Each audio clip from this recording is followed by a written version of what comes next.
मेरे को ऐसा लगता है कि फेलियर से ना इंसान स्ट्रांग होता है। अगर कोई भी फेलियर आपकी लाइफ में आज आ रहा है ना, वो आज आपको फेलियर लग रहा है, हो सकता है आने वाले टाइम में आपकी स्ट्रेंथ बन जाए।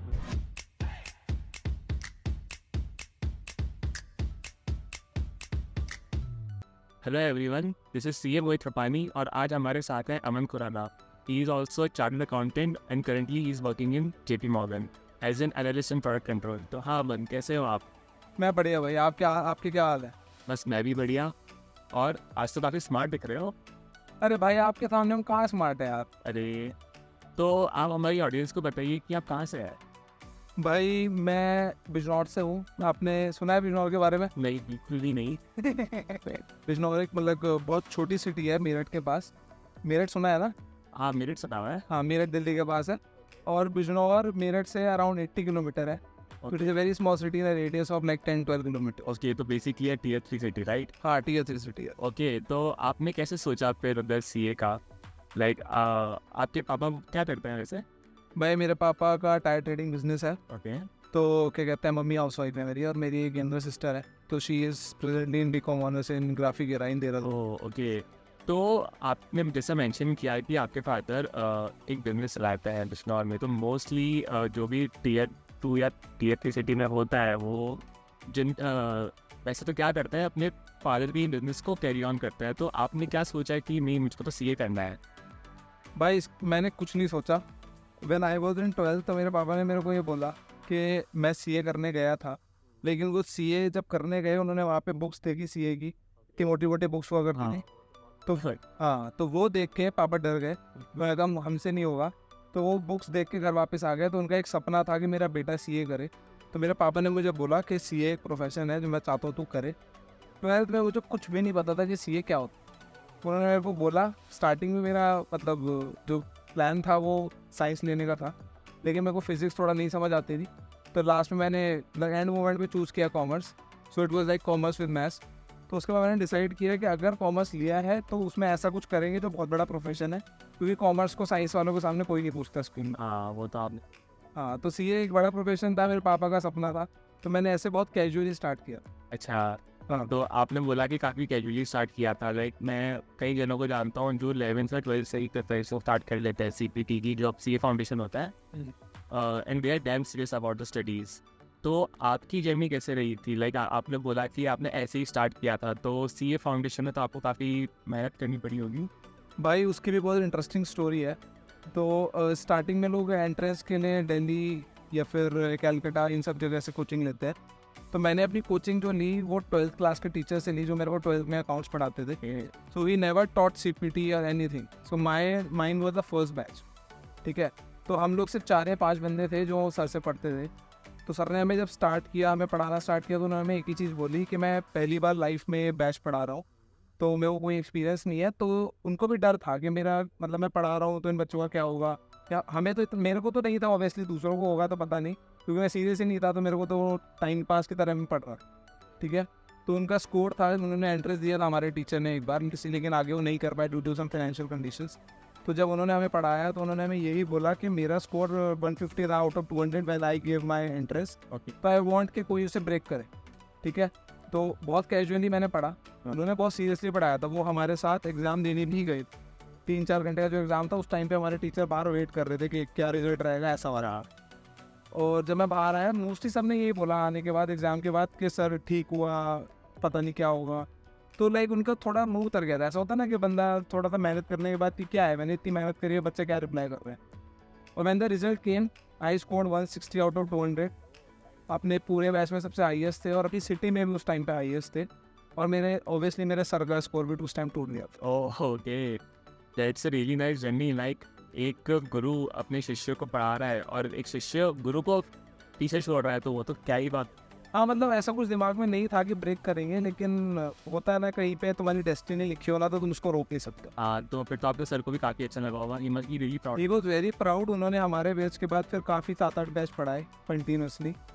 रिजल्ट में तो मैं टच में नहीं हूँ कि उसके बाद रिजल्ट क्या रहा, लेकिन ही वॉज वेरी हैप्पी कि हमने उनका नाम रोशन किया, क्योंकि सिटी में ही was the first teacher to start CPT batch and all. Okay.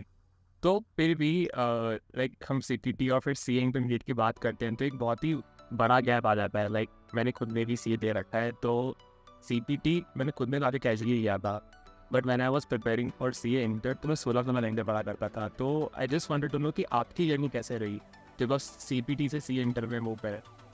भाई स्टार्टिंग में अगर मैं प्लान बताऊँ अपना, तो CPT के बाद IPCC और फाइनल तक आई वॉज नॉट सीरियस। मतलब मेरा ऐसा था कि स्टार्टिंग में I was too adventurous kind of person, always into playing and all.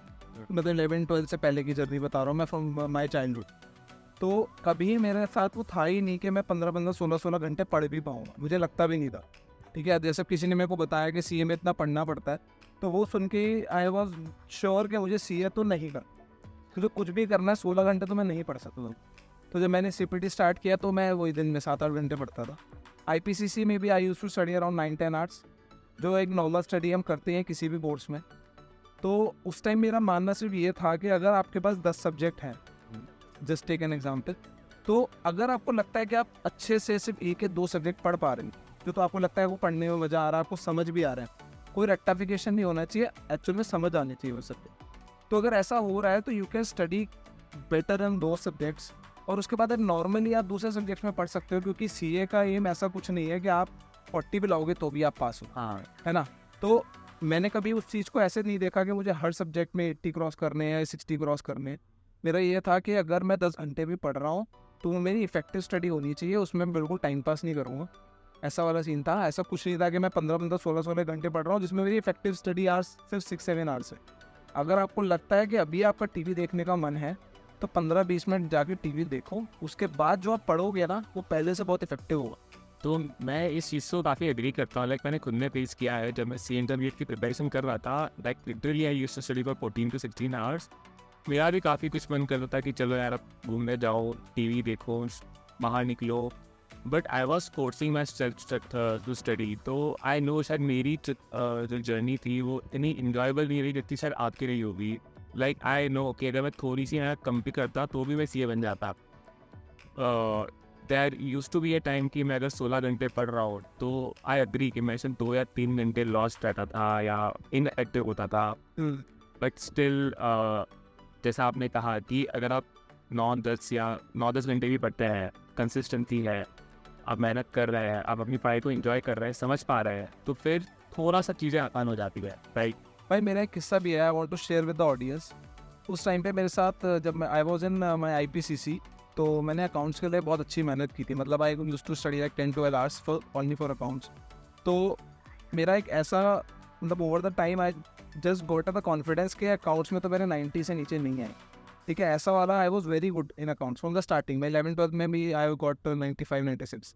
ठीक है, तो जब मैं अकाउंट्स का एग्ज़ाम देने गया ना, तो जब मैं एग्ज़ाम देने बैठा तो मेरे को ये नहीं समझ आ रहा था मैं पास कैसे हूँ। मैं इतना कॉन्फिडेंस होने के बाद भी एग्ज़ाम नहीं दे पाया, और आई attempted around 70 marks of the paper, और उसके बाद मैं एग्ज़ाम से बीच में उठ के चला गया। ठीक है, कि मेरे को मतलब कॉन्फिडेंस नहीं आया कि शायद इस बार नहीं होगा, और मैंने घर जाके अपने मम्मी पापा को मना कर दिया कि मुझे CA नहीं कर, क्योंकि मेरा अकाउंट्स का जो पहला मेरा बेस्ट सब्जेक्ट था मेरा वही ख़राब हो गया, तो मेरे को पता था वो क्लियर होगा ही। तो इस चीज़ में मैं अपने फादर को बहुत ज़्यादा अप्रिशिएट करता हूँ, उन्होंने मुझे through out my CA journey बहुत सपोर्ट किया है।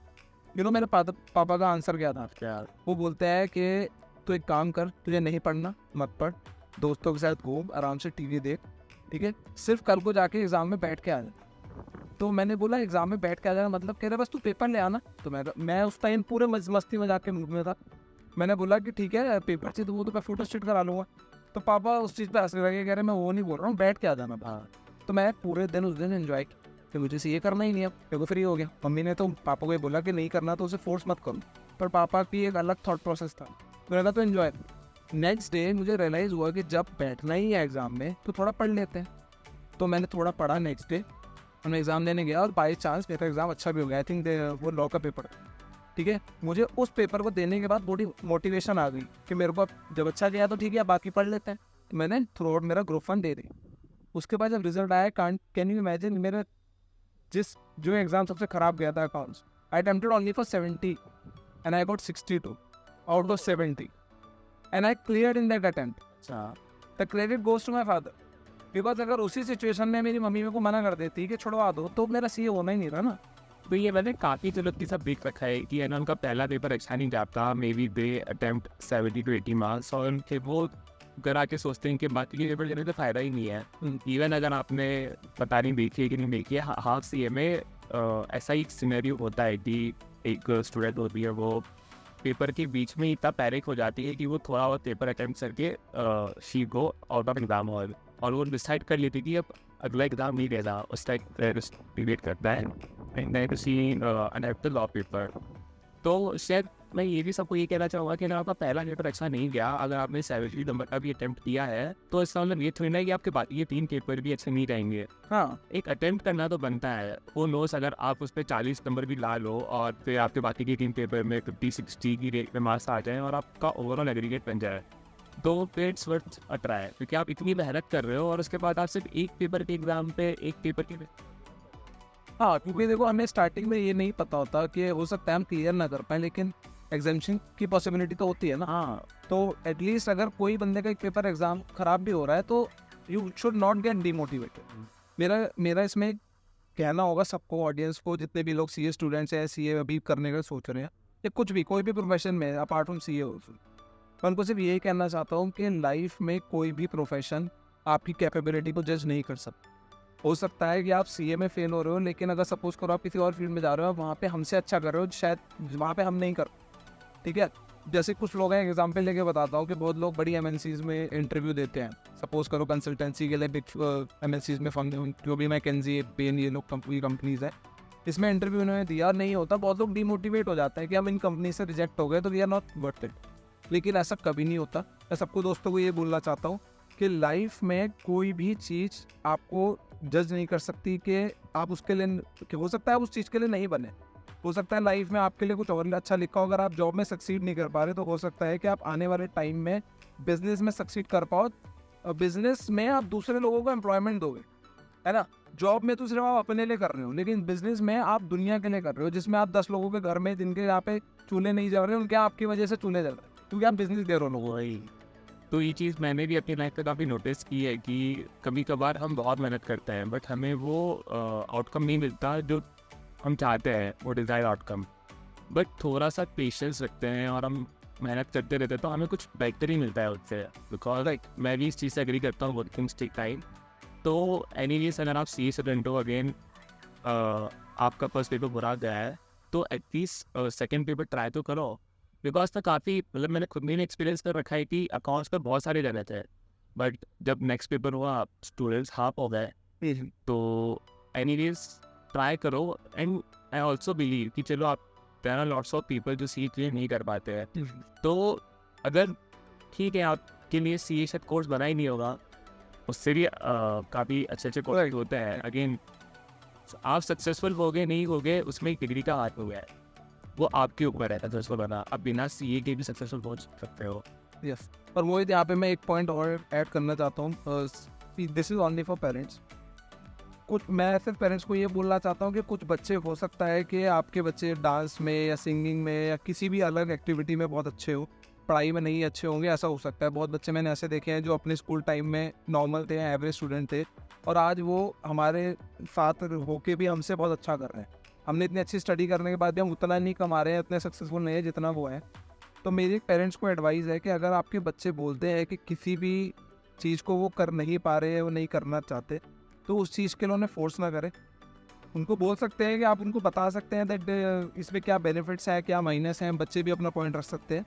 लेकिन एट द एंड किसी को प्रेशराइज करके कोई चीज़ कराना, उसमें आपको कभी ज़िंदगी में मज़ा ही नहीं आएगा। कोई बच्चा अगर लाख रुपए की जगह 50,000 भी कमा रहा है लेकिन वो खुशी से कमा रहा है, आई थिंक वो ज़्यादा मैटर करता है। वो लाख रुपए फोर्सफुली कमा रहा है, घर आके उसका मूड ठीक नहीं है, रात को अच्छे से सो नहीं पा रहा, तो उसके कोई वर्थ इट नहीं है। लाइक मैंने भी काफ़ी जनों को देखा है कि they are earning more than 1 lakh, उससे भी ज़्यादा, but they are not satisfied in their life.